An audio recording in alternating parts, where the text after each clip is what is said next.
So today we are doing something a little bit different to the norm. We've got a fermented fish salad, so I'm going to take you through the steps of making it. You can try this at home, but it's not always advisable if you cannot control the temperatures of your meat. So we're going to switch over to here. I've got my hake. I'm going to pour some water over it. I just want to cure it. So we're going to leave this in the water for approximately an hour, just to give it a little bit of a curedness. I've got my sea salt right over here. I'm going to halve it, and I'm going to use half of it with the fish. So we've got our hake curing. We are going to start getting our salad done. So I'm going to do a couple of chopping jobs just to take you through what we're going to mix into a salad. And we're going to start off with our beautiful Cape gooseberries. I've cut them already. So the dish needs a bit of sour fruit. So in Thailand, you would use something called a maok, or green mango, or a green papaya. But in South Africa, we don't have that available, especially in the Western Cape. We don't have the correct climate to grow it, but we've got something called the Cape gooseberry, which is a beautiful sour little fruit. So I'm going to put that into my salad. So I just want a nice fine slice. If there's a couple of big ones in there, don't stress. We'll just have a nice fine slice going all the way up. For this dish, I'm going to use the whole spring onion. I'm going to use the white, and I'm going to use the green. You can prepare this in advance and just leave them all separate. That's fine. I've got a little nachi or mandarin. Just want to take off the skin. So a thin little slither of the skin. I do not want the white pulp in there. There I go, and put the white pulp in there. I'm going to do a little bit of a julienne. So that's just for the zest. You can use a zester. I prefer to do it this way. It doesn't break the skin as much, and it gives it a little bit of a sweeter finish to it. So that I'm going to add with my salad. Red onion or shallot. Don't have shallots. We use red onions to replace them. I've got a small one. They're a little bit sweeter. So I just want to cut it up and do a thin slice of red onion. Not too much. There we go. So that is your red onion cut. Toss it there with the rest of our salad goodies. We're going to start with our rice. We're going to get it mixed because that is what we need to ferment the fish or to cure the fish. 1.5 kilos of rice, about 120 grams of garlic, 20 grams of ginger. Toss that in there. And whatever's left of your salt that you had that you didn't add to your fish, we're going to throw that in as well. So there we go. I'm just going to put gloves on for this.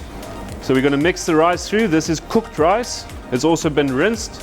I'm going to mix it through. You do not want to break the rice too much, but you do want to give it a nice crush just by mixing it through. So you want to end up with the thickish rice. You need that garlic. The flavor does go. After it's been dried, it does actually go a little bit. So we need lots of flavor inside our rice. Take our fish. So after it's salted, you'll see it's a little bit firmer. Pack it down. I'm packing it down with the skin side up because I still want to score that. And the scoring we're going to do for this fish is to make sure that the rice and the salt goes into that beautiful piece of fish. So it doesn't just sit on the outside. I want to cure the inside of the fish as well.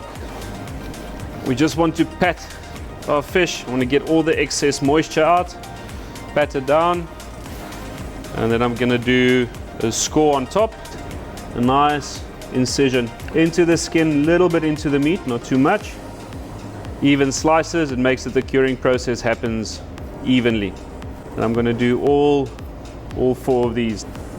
This is one of the dishes that I got to learn when I was stationed in London. I worked at Naam at a Thai restaurant. I was a South African in the UK working with Australians, Italians, Spanish, and I think there was one Thai girl that worked with us. We were all there to learn. It was absolutely brilliant. It's something that I don't think a lot of people have experienced in their life, and it taught me a hell of a lot. It's actually my favorite cuisine, and fermenting stuff is what I love to do. So even though it does sound strange, what we do is strange. Why would you take fish, pop it in rice and leave it? I'll show you now. But us as South Africans are actually used to fermenting dishes. We just know a lot of these dishes as our biltong, droeworts. These are all stuff that's used, not rice, but they're used with salt. We all know the lacto fermentation, stuff like sriracha. I'll show you, that's going to be part of our dressing. Just stop there. I've got my rice at the bottom. Now I'm going to take my fish and I'm going to pop it on the rice. I do want that rice to go into the fish. I'm going to give it a nice press, nice little rub. I'm going to put my next layer of rice on. Just work it, massage that little beauty in there. You're going to leave it for a couple of days, so it's definitely necessary to give the proper attention to this fish. Treat all your products with respect. Don't throw it in there, don't go and squash it. Next layer goes in. Once again, I'm pressing it. And now I want to cover this up. The big thing with fermentation and curing meats is to make sure that all your meats are covered, that we do not get any oxygen in there, and that is what will make your fish go off. Fermented fish, beautiful dish. Who would have thought you can take fish, rice, garlic, pop it in, what we're going to do, pop it in a biltong maker for 2 to 3 days until you get that beautiful sourness coming out of the fish, that flavor. You will smell it when you walk into the room, that I can assure you. If it smells fermented, it is great. Slightly sour, it should not be off. There's a big difference. If you do spot green tinges, or it does smell like it's not fermented, like it's something that's off, it's gone completely sour, please do not use it. So there we go. So that is our dish. We're going to wrap this and we're going to pop it into our biltong container. If you do not have a biltong maker, you can put this in an oven, turn the oven down to 30 to 40 degrees Celsius. The biggest concern is keeping that temperature the same. So keeping the temperature at 30 to 40 degrees Celsius for the full 2 days. Do not make the oven warmer, do not make it colder. If you've got a gas oven, perfect is to put it on a pilot light, leave the door slightly ajar, and just leave it there for 2 or 3 days. Like I said, you will smell it when it is ready. So the last step, getting our salad together, is making the dressing. So we've got a couple of things that go in here. Yesterday at Checkers, they looked at me funny because I asked them if I can get a dead plant just standing in the background for free. I needed the coriander roots. So the coriander, the stem, the leaves and the roots, they are all very, very different. I just wanted the roots for this dish. It brings a little bit more of a round flavor. It is in there. I just want a fine little paste coming out of the roots. The beautiful thing about fermentation and preserving and curing and all your vegetables is that you've always got something in your pantry. You've always got something in your fridge that you can actually use for a dressing. So what I've got here is a sriracha. A proper sriracha is made with chilies. So we ferment the chilies with sugar, salt, garlic and ginger, and we just leave it outside for a couple of days. When it's done, mix it with a bit of vinegar and there you go. Your sriracha is done. So I've got a orange chili sriracha with garlic, ginger. I'm going to add that to my coriander. I'm just going to take the coriander off there, and I'm just going to give it a nice little mix through. The lime juice that you use goes slightly stale after a couple of hours, so you lose that freshness in your dressing, and it is very, very important when cooking with food that you keep the freshness of all ingredients available. So to get juice out of your lime, small little trick, except if you've got a lime presser, don't slice it down the middle, at a slight angle, and you've got 3 little pieces of lime. I'm just going to add this. I need about half a cup of lime juice, so I've pre-juiced a couple, so we're just going to get that in, mix it through, and here we go. So that is that little bit. I've got some lime juice, like I said, about a half a cup. This is going to be a very hot dressing. It has got orange chilies in there, which is a slightly warmer, slightly more bitter flavor. So we toss that in. From here we need to add a little bit of salt. So the salt that we're using is fish sauce today. Just want to put in half a tablespoon. So what I want out of the dressing in our flavors, I want something that is hot or spicy. I need it salty, I need it sour, and I need a little bit of sweetness right at the back. So the last thing that I'm going to slice today is the lemongrass. Lemongrass is also one of those things that we slice fresh. Do not slice it, leave it for a couple of hours, leave it till the last minute. It just brings an extra flavor to your dish. So the skin, the outer bit, I'm going to take it off. You do actually lose quite a lot.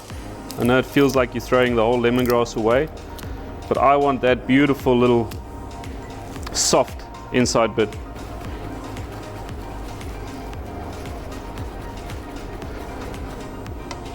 That's the lemongrass, about a tablespoon, and you can see nice and thin.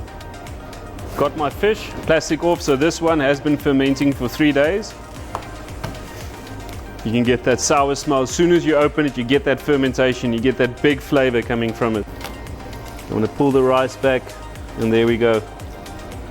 At this stage, if it does smell off, stop, throw it away, and unfortunately you've just lost something beautiful, but there we go. So now I've got my rice. The perfect thing for this, leave it in the fridge for another day, just to set a little bit. With this, we need to make sure that everything on this dish is cooked through, it's cooked thorough. You are playing with bacteria and it is dangerous if not done correctly. When you are cooking a fish like this, when you're making a curry and you really want that sauce to go into your fish and into your product, the explanation is a dry sponge absorbs a hell of a lot of more water than a wet one does. So get it dry. Make sure that it cooks and it cooks and it cooks, and it also makes sure that all the bacteria, if any, in the inside is actually dead. Okay, so next step, fish down, cut it into even pieces, and this is going to go to the deep fryer. So let that sizzle away. So out the fryer, you'll see this beautiful, delicious brown, golden brown color, and the inside nice and flaky, nice and cooked. So what I want to do with this, I want to put a lot of dressing on there. I've got my salad, got my dressing over here, and on the fish, I'm going to put spoons and spoons of this dressing, because that will be absorbed through everything. What I understand of Thai cuisine is that they eat most of their dishes with rice. So everything that you eat on the side is a condiment. There we go. Mix the fish through. And put that straight over our little salad. Now I'm going to mix in our coriander and mint, a nice amount. Obviously, if you don't like coriander, this dish is not for you. And there we go, mint. And that is my salad leaves. Toss it through. And then I just want a natural falling dish right in the middle there. Lots of sour fruit. This will be a dish for about 3 to 4 people. I'm going to take whatever's left of my dressing. Go. And there we go. Fermented fish with Cape gooseberries, mint, coriander, and a sriracha dressing.